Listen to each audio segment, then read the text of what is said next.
Hi friends, నరివేటై ఈ movie రివ్యూని అయితే చూద్దాము. Malayalam star hero Tovino Thomas main lead చేసినటువంటి ఈ మూవీ మలయాళంలో థియేటర్స్లో అయితే రిలీజ్ అయింది. తెలుగులో కూడా థియేటర్స్లో రిలీజ్ చేద్దాం అనుకున్నారు, కానీ కొన్ని కారణాల చేత రిలీజ్ అయితే చేయలేదు. ఇప్పుడైతే ఈ మూవీ మనకు ఓటీటీలోకి అయితే వచ్చేసింది. సోనీ లీవ్లో అయితే స్ట్రీమ్ అవుతుంది. ఇక్కడి నుంచి మన మూవీని తెలుగుతో పాటు అదర్ లాంగ్వేజెస్లో కూడా చూడొచ్చు. సో మూవీని అయితే తెలుగులో ఇక్కడే చూశాను. మూవీ చూసాక ఎలా ఉంది అంటే,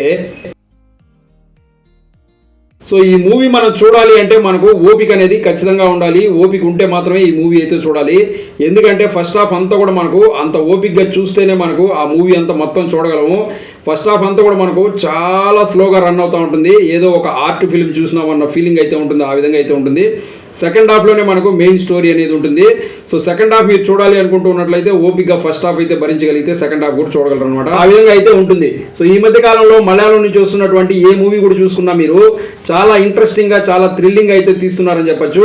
అంటే చిన్న పాయింట్ తీసుకుంటారు, దాని చుట్టూనే ఆ స్క్రీన్ ప్లే అనేది చాలా నీట్గా అల్లుకొని దాన్ని చాలా ఇంట్రెస్టింగ్ అయితే చూపిస్తున్నారు. ఆ విధంగా చేసి డైరెక్టర్లు అందరూ కూడా మంచి హిట్స్ అయితే కొడుతున్నారు మలయాళం నుంచి. సో ఈ డైరెక్టర్ కూడా అటువంటి ఒక స్టోరీని మనం తీసుకున్నాము, దాన్ని ఆ విధంగా ప్రజెంట్ చేస్తే ఇది కూడా హిట్ అవుతుంది అనేసి అనుకొని ఉంటాడు. ఎందుకంటే మూవీ మనం స్టార్టింగ్ కనుక చూసుకున్నట్లయితే వచ్చేటటువంటి ఆ హీరో ఇంట్రడక్షన్ సీన్లన్నీ చూస్తే ఇది కూడా ఒక సస్పెన్స్ థ్రిల్లర్ మూవీ లాగా ఉంది అనేసి అనిపిస్తుంది. ఆ ఇంట్రడక్షన్ షాట్స్ అవి చూసిన తర్వాత, కానీ దాని తర్వాతే హీరో ఫ్లాష్ బ్యాక్ అనేది స్టార్ట్ అవుతుంది. ఇది స్టార్ట్ అయినప్పటి నుంచి మనకు మూవీ అనేది చాలా స్లో అయిపోతుంది అనమాట. సో ఇక్కడే మనం చాలా ఓపికగా మూవీని అయితే చూడాల్సి ఉంటుంది. సో ఇది మీరు కొంచెం ఓపికగా చూసినట్లయితే అప్పటికే మనకు ఇంటర్వల్ అనేది రావడం జరుగుతుంది. ఇంటర్వల్ వచ్చిన తర్వాతనే మనకు మళ్ళీ మూవీ అనేది స్టార్ట్ అవుతుంది అనమాట.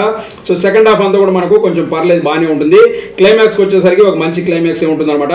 సో మనకు మూవీలో మెయిన్ పాయింట్ ఏంటి అనేది కనుక చూసుకున్నట్లయితే, ఇందులో హీరో ఏంటి అంటే ఒక జాబ్ చేయాలి అంటే అది చాలా పెద్ద జాబ్ అయి ఉండాలి. చిన్న చితక జాబులు నేను చేయను, అది నా వల్ల కాదు అనేటటువంటి ఒక మనస్తత్వం ఉన్నటువంటి ఒక వ్యక్తి అనమాట. అటువంటి ఒక వ్యక్తి కొన్ని కారణాల చేత ఒక చిన్న కానిస్టేబుల్గా జాయిన్ అయితే అవుతాడు. జాయిన్ అయిన తర్వాత ఇక్కడ అతనికి కొంతమంది ఫ్రెండ్స్ అవుతారు. అందులో ఒక అతను చాలా బాగా ఫ్రెండ్ అవుతాడు అనమాట. సో వీళ్ళందరూ ఈ విధంగా డ్యూటీలు చేసేటప్పుడు వీళ్ళు ఒక పని మీద వైనాడుకి అయితే వెళ్తారు. అక్కడ ఏంటి పని అంటే, అక్కడ కొంతమంది గిరిజనులు తమ ఇళ్ల స్థలాల కోసం వాళ్ళు అక్కడ వచ్చేసి ఒక పెద్ద ఉద్యమం అనేది చేస్తూ ఉంటారు అనమాట. ఆ ఉద్యమం దగ్గరికి కాపలాగా ఈ యొక్క కానిస్టేబుల్గా ఉన్నటువంటి హీరో, అతని ఫ్రెండ్ వీళ్ళందరూ వెళ్ళడం జరుగుతుంది. సో వీళ్ళు అక్కడికి వెళ్ళిన తర్వాత అక్కడ ఉన్నటువంటి ఆ గిరిజనులకి ఈ పోలీసు వాళ్ళకి మధ్య అక్కడ వచ్చేసి కొన్ని గొడవలు అనేవి జరుగుతాయి అనమాట. ఈ గొడవలు జరిగినటువంటి సందర్భంలో అక్కడ ఒక ఇన్సిడెంట్ అనేది జరుగుతుంది. అది ఏంటి అంటే, ఒక కానిస్టేబుల్ అక్కడ చనిపోవడం జరుగుతుంది. ఆ చనిపోయిన కానిస్టేబుల్ ఎవరంటే హీరో వాళ్ళ ఫ్రెండ్ అనమాట. అసలు ఇంతకీ ఆ కానిస్టేబుల్ని గిరిజనులు ఎందుకు చంపారు, అసలు వాళ్ళు చంపారా లేకపోతే వేరే వాళ్ళు చంపారా, చంపుంటే ఎవరు చంపారు, ఎందుకు చంపారు, లాస్ట్కి ఏమైంది, హీరో దీనిపైన ప్రతీకారం అనేది ఎలా తీర్చుకున్నాడు అనేది మనం మూవీలో చూడాల్సి ఉంటుంది అనమాట. సో ఇదే స్టోరీ. సో ఈ స్టోరీని డైరెక్టర్ చూపించిన విధానం కనుక చూసుకున్నట్లయితే మూవీ స్టార్ట్ అయ్యేది మాత్రం మనకు చాలా ఇంట్రెస్టింగ్గా ఉంటుంది. అంటే ఒక మంచి సస్పెన్స్ మూవీ మనం చూడబోతున్నాము అన్న ఫీలింగ్ అయితే తీసుకురాగలిగాడని చెప్పొచ్చు డైరెక్టర్. కానీ మనకు హీరోకి సంబంధించినటువంటి ఆ ఫ్లాష్ బ్యాక్ ఎపిసోడ్ ఏదైతే ఉందో అది స్టార్ట్ అయిన తర్వాత ఇక అందులో వచ్చేటటువంటి ఆ లవ్ సీన్స్ కానివ్వండి, ఆ యొక్క హీరోకి సంబంధించిన పర్సనల్ ప్రాబ్లమ్స్ కానివ్వండి, ఇవన్నీ అసలు ఏమాత్రం ఆకట్టుకోవు. పైగా మనకు పెద్ద బోరింగ్గా ఉంటుంది. ఆ విధంగా అయితే తీసాడని చెప్పొచ్చు డైరెక్టర్. సో నెక్స్ట్ మనకు సెకండ్ హాఫ్లోనే మెయిన్ స్టోరీ అనేది చూపించాడని చెప్పొచ్చు.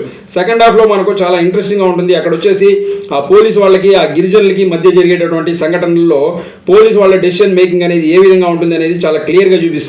అదైతే చాలా బాగుంటుంది. సో డైరెక్టర్ ఏదైతే చెప్పాలనుకున్నాడో అదంతా కూడా మనకు సెకండ్ హాఫ్ లో మాత్రమే చెప్పాడు. ఫస్ట్ హాఫ్ అంతా కూడా జస్ట్ అలా వేస్ట్ చేసుకున్నాడు అనేసి అనిపిస్తుంది. ఫస్ట్ హాఫ్ పైన కూడా కొంచెం ఇంట్రెస్ట్ పెట్టి ఇంకా కొంచెం బాగా తీసుంటే ఇంకా బాగుండేది అనేసి అనిపించింది. సో ఇక ఇందులో యాక్ట్ చేసినటువంటి యాక్టర్స్ పర్ఫార్మెన్స్ గురించి చూసుకున్నట్లయితే టొవినో థామస్ గారికి ఒక మంచి క్యారెక్టర్ పడింది. ఆ క్యారెక్టర్ అయినా చాలా బాగా సెట్ అయ్యారు. ఆయన చేసిన విధానం కూడా బాగుంటుంది. అలాగే ఇందులో డైరెక్టర్ చేరన్ గారు ఒక మంచి క్యారెక్టర్ చేశారు. ఆయన మనకు తమిళ్లో ఒక మంచి పెద్ద డైరెక్టర్ అయినా ఆయన ఇందులో ఒక పోలీస్ ఆఫీసర్ క్యారెక్టర్ చేశారు. ఆయన క్యారెక్టర్ అయితే చాలా బాగుంటుంది. ఆయన చేసిన విధానం కూడా బాగుంటుంది. అలాగే టొవినో థామస్ గారి ఫ్రెండ్ గా చేసిన క్యారెక్టర్ కూడా బాగుంటుంది. ఆయన చేసిన విధానం కూడా బాగుంటుంది. సో అలాగే ఇందులో బ్యాక్గ్రౌండ్ స్కోర్ అనేది బాగుంటుంది. సాంగ్స్ వచ్చినప్పుడు స్కిప్ చేసేసినా పర్లేదు, సాంగ్స్ అయితే అంతగా ఏమి ఉండవు. అలాగే మనకు కెమెరా వర్క్ అనేది బాగుంటుంది. అలాగే మనకు ప్రొడక్షన్ వాల్యూస్ కూడా బాగుంటాయి. సో ఓవరాల్ గా మూవీ ఎలా ఉంది అంటే, సో సెకండ్ హాఫ్ కోసం ఫస్ట్ హాఫ్ చూసేంత ఓపిక మాకు ఉంది అనుకుంటున్నట్లయితే మూవీని ఒక్కసారి అయితే ట్రై చేయొచ్చు. నాకైతే మూవీ నచ్చలేదని చెప్పొచ్చు. మీరు చూడాలంటే ఒకసారి అయితే ట్రై చేయొచ్చు. ఫ్యామిలీతో కలిసి చూడొచ్చు అంటే చూడొచ్చు, ఎక్కడ అభ్యంతర సన్నివేశాలు అయితే లేవు. సో అది ఫ్రెండ్స్, చూసారు కదా. ఈ వీడియో మీకు నచ్చినట్లయితే లైక్ చేసి ఛానల్ సబ్స్క్రైబ్ చేసుకోండి. మీకు నచ్చే మరో మంచి వీడియో అయితే మేము వేస్తాను. Thanks for watching this video. Thank you very much.